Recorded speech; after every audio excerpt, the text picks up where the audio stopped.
Hello, welcome back to my channel.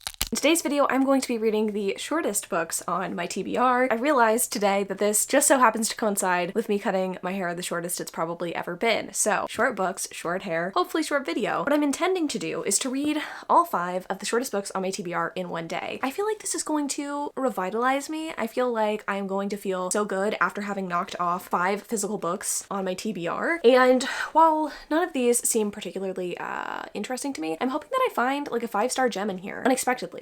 You know, these are not books that I would necessarily rush to pick up on my own, but they're books I own and they're books I need to get read. So I'm gonna quickly walk you through what we're gonna read. I'm gonna try to keep this video as short as humanly possible. First up, we have I Hear the Sunspot. I don't know much about this book. I want to say one of the characters is deaf, and I feel like this might have been recommended by Princess of Paperback Mary Madison a long time ago. Could be wrong, not entirely sure. It's a manga. I don't typically read manga, but I'm excited to give it a go. Fangs by Sarah Anderson. This is some sort of story about a werewolf and a vampire in love, and they're like really, really short little, you know, comics. I think these were taken from the internet and then put into this book, and you know, we're gonna get through her. These two are probably the ones that I think are most likely to be good. Not that these ones won't, but you know, like most likely for me to actually enjoy. Moving on, we have The Hours by Michael Cunningham. This one, I want to say, is about like Virginia Woolf or something. I want to say it's very gay, very lesbianic, which I'm here for. Ready to read this. Don't know what it's about, but it's critically acclaimed, and I remember getting this when I was in New York. It was during Pride Month, I think. Curious to see how this goes. This is not my normal kind of read. And right as my AC is kicking on, let's talk about the last two. We have How the King of Elfhame Learned to Hate Stories. I think this is like stories about Carden. I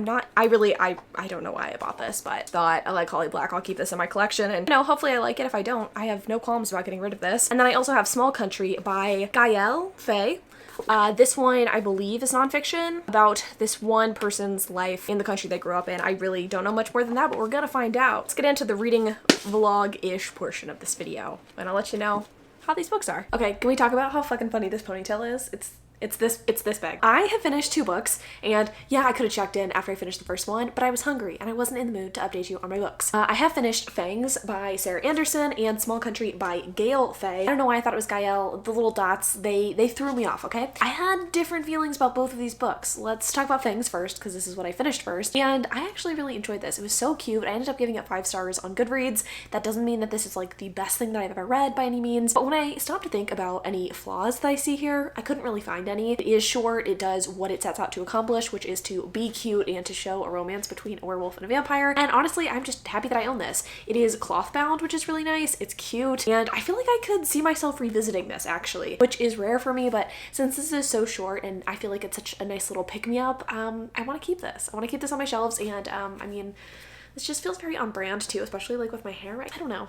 I'm in my like 90s rom-com villain era, and I liked this book, okay? Small Country. I didn't love this, and I think it was just because of the way that it is told. It's actually not a memoir. It is fiction that reads like a memoir. It's about our main character, Gabriel, even though the narrator pronounced it Gabrielle, which I feel like is the feminized version of the name Gabriel. I don't know. Gabriel, our main character, is living in Burundi. I think his mom is Rwandan and his dad is French. We get to hear a little bit about his background and about what's going on, and as the story kind of continues, and story, I'm using that word loosely, we find out about how the conflict in Rwanda is really affecting things in Burundi. And this one is tough for me because I didn't enjoy the narrative style here, and I don't know if it's because this is actually a translated work or not, but I didn't feel connected to the character. I also found the parents in this book like kind of irritating. I know that that doesn't make this book inherently bad. It just made for a pretty unenjoyable read, and I don't know, I just felt like even though this was fairly linear in storytelling, none of the chapters really felt super connected. I don't know, I just feel like there's other historical fiction that is connected with me more, and maybe it's a matter of it's not the book's fault, it's me just not being a big historical fiction fan, but since I have had better luck with other historical fiction in the past, I just don't know this is for me.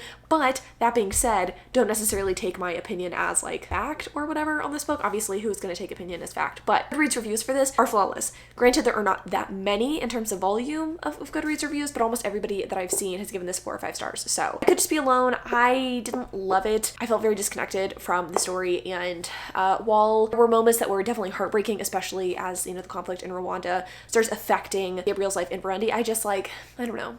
Overall, it wasn't my favorite read. I'll put it that way. Super solid read. One book that I didn't love quite as much. I don't think I'll rate this just because, I don't know, it's just not the kind of book for me, and I don't want to bring the overall ratings of this book down. I'm glad that I got two books read off my physical TBR. One to keep, one to get rid of, passed along, and now we have 3 more to read. I'm actually midway through How the King of Elfhame Learned to Hate Stories, and I'll update you on that when I'm done. So far, I'm actually kind of enjoying it despite your misgivings, and that is just people's early reviews saying that this wasn't very good. I don't know. I'm not expecting much from it, but I'm having a good time connecting and reconnecting with the characters from The Girl Prince, especially our favorite tale-endowed Fae, Carden. So I just finished How the King of Elfhame Learned to Hate Stories, and this was cute. I feel like I was enjoying it more at the beginning and or last time I talked to you. I feel like the ending was kind of lackluster, though I did like that these stories here were interconnected. If you didn't know, this is a set of novellas that are set within the Folk of the Air world. Some of the stories are set like before the stuff that takes place in The Cruel Prince, some of it is set during the trilogy, and then some of it is set after the trilogy,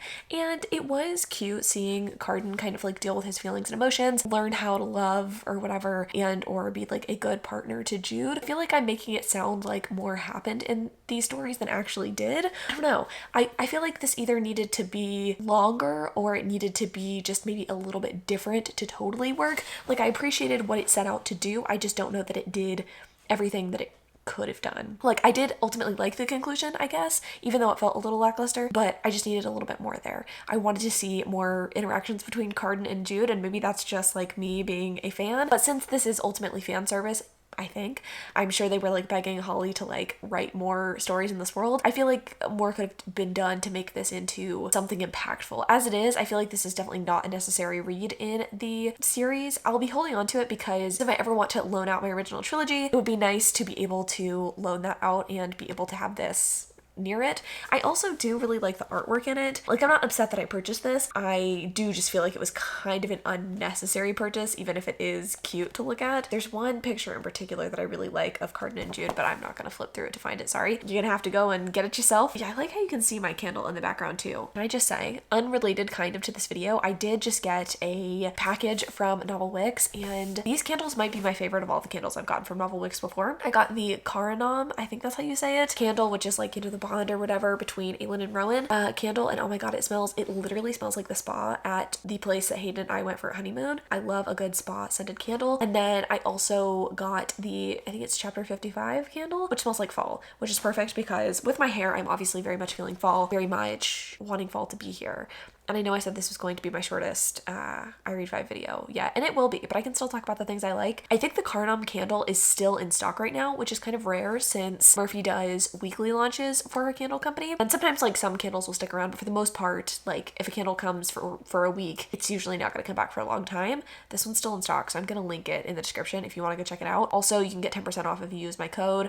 I'm not just telling you that so that I can get a kickback, which I mean, I do get a kickback if you buy candles. I'm literally telling you this candle's great. Like, I'm obsessed with the scent. It smells expensive, which I like a luxurious experience. So I'll leave a link to that. I'll try to leave a link to this specific candle too to make it a little easier for you. So anyway, I just like that you can see it in the reflection of my window. But I think the next thing I'm gonna read is, I have my books in front of me and it's gonna kind of mess up my tripod a little bit, but I think we're good. I think I'm gonna read I Hear the Sunspot next, and then we will finish it off with The Hours. I don't know, I'm kind of hoping, I mean, this won a Pulitzer Prize, so I'm hoping that this is actually like really fantastic and I just absolutely love it, even though this is not normally my thing. But I read the Goodreads reviews for this, and I think it was Madison that actually recommended this, so I don't know. I think this is gonna be cute. I feel like it'll be a good refresher. I didn't realize that we had like 2 sequential art things in here, which is nice. I don't know, I'm feeling good. I'm glad that I'm getting through these. I feel like I didn't go into this video with like a true goal in mind, besides just like, let's read as many books as we can in a day, and I'm feeling good about it. Like, reading 3 books already, I'm feeling accomplished, especially since I'm behind on one of the challenges for myself for July. So I'm gonna go ahead and get reading. I'll update you once I am finished with this. I just finished I Hear the Sunspot, and it was cute, but I felt like the dialogue was kind of lacking. I don't know if that's like a translation issue or if that's just the nature of this particular manga, but I felt like while I really wanted to connect with the characters, the dialogue was just so lackluster that I feel like I didn't get to know either character on a particularly deep level. Granted, this is only like the first volume or whatever, but I wanted more from the story. It's about our 2 main characters, one of whom is deaf, and then the other character takes notes for the deaf character because he can't hear everything that's going on. He does have some hearing, but he is losing his ability to hear, and that is actually one of the storylines that happens in this book. Also, oh my god, I can feel like 1 or 2 like trimmed bang hairs in this eye, and I'm having trouble seeing and being able to fully like carry out this review. Anyway, I liked the interactions, I guess you could say, between the characters. I thought they were cute, but I feel like the note taker, his only real characteristic was the fact that he was like understanding and enjoyed eating. And our deaf character, like, he was definitely more complex, but I don't feel like we got enough from him. He unfortunately like started losing his hearing in middle school after some sort of illness, probably like a meningitis or something like that. He had a fever and then he lost a lot of his hearing. I have my foot like halfway under the dresser and I can feel a cat batting on it. Who is that? Do you want to place your bets on who that was? It was definitely Teddy. All I'm trying to say is this is cute. I liked one character more than the other. I felt like one character was more developed than the other character, and overall, I don't know. I don't think I'd carry on with the series. I'm glad that I read it. It was like easy to read. It was nice. It was nice seeing one character stick up for another. I feel like if you like Heartstopper, you might like this because it has a similar tone. Like, it does have some serious notes to it, but overall it is just kind of like a lighthearted, fun story, and there is kind of a romantic thread a little bit at the very end of the story. So I mean, I'm sure that that carries on in other volumes of this overall, you know, journey story, whatever.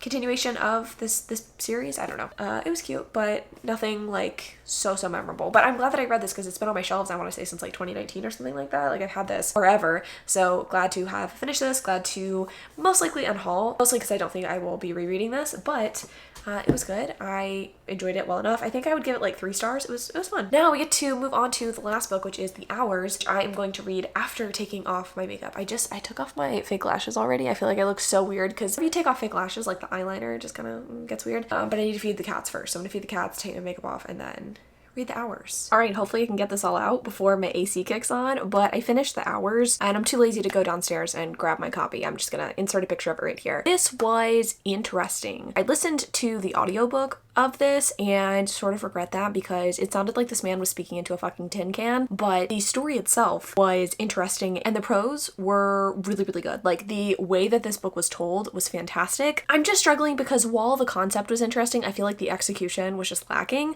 This story is about 3 different women in 3 different time periods. It follows Virginia Woolf, a woman in the 1950s, and then someone in like 2001, I want to say, which is interesting because in the book, the character in like 2001 talks about Meryl Streep. I think Meryl Streep's actually the actress that plays the character that was like, oh my god, I just saw Meryl Streep on the street. So wondering how they figured that shit out or how they made that work, but I don't really know how to like talk about the story without getting into the details and the weeds and spoiling things. But basically it's just about the lives of these 3 women as they sort of like navigate life. The woman in 2001 is dealing with her best friend and or kind of like the love of her life dying from AIDS. The character in 1950, I want to say, is a lesbian or at least has feelings towards women, and her storyline, in my opinion, was the saddest but also like the most relatable in some ways.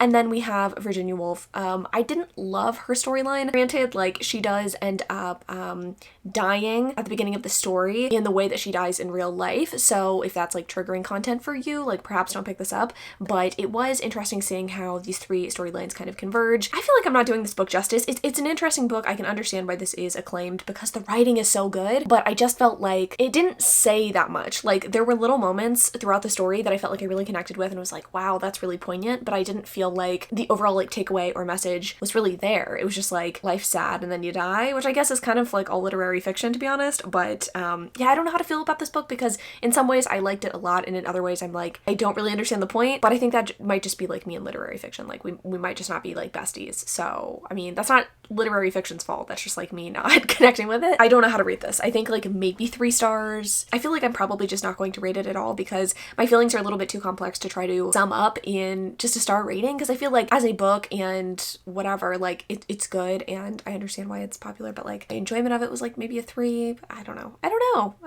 I'm glad that I read all 5 of these books. I will likely only be keeping Fangs and How the King of Elfhame Learned How to Hate Stories or Learned to Hate Stories, just because I think those have the most like rereadability for me. The other 3 were not bad books, but are just not books that I want to keep on my shelves. But overall, like, I'm glad that I got to read all of these books. I'm glad that I'm literally, I think this was like my 40th book read this month, which is insanity, especially considering I need to read 10 more books for another challenge that I'm doing. So I mean, we're chugging along. I'm getting through my backlist slowly but surely, and you're gonna see another version of this at some point where I read the longest books on my TBR, and that I swear is going to be an insanely long video because I've got The Secret History, I've got The Way of Kings, I've got Priory of the Orange Tree, amongst other books. I don't remember what the other 2 are, but they're long fantasy.